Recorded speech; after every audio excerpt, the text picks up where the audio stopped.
In the sterile courtroom of downtown Atlanta, the air thick with tension and the scent of old wood polish, Michelle Williams sits quietly in the defendant's section, her hands folded carefully in her lap. At 28 years old, she moves, with the measured grace of someone who has learned to make herself invisible, someone who has perfected the art of surviving in spaces where she's not wanted. The fluorescent lights hum overhead, casting harsh shadows across her face as she watches the plaintiff's attorney shuffle through his papers with theatrical importance. No one knows that the woman they're trying to evict holds a Harvard law degree.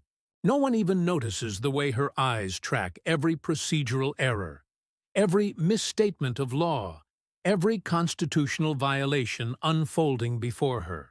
She's just another black single mother facing eviction, another statistic in a system that seems designed to crush people who look like her.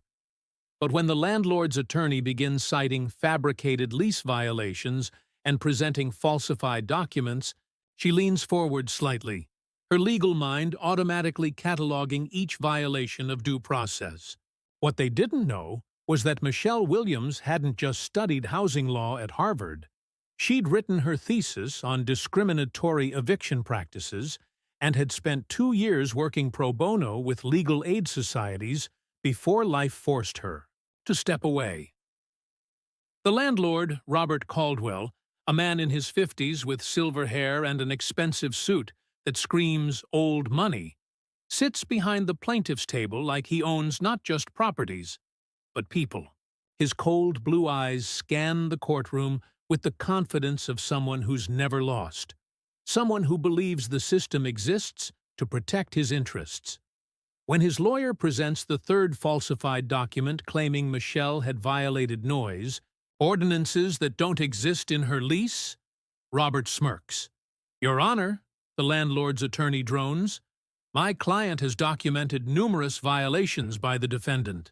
Loud music at all hours, unauthorized pets, failure to maintain the property in acceptable condition."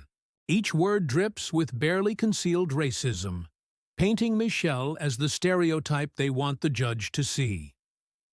Michelle's 8-year-old daughter, Jasmine, sits beside her, swinging her legs nervously from the wooden bench.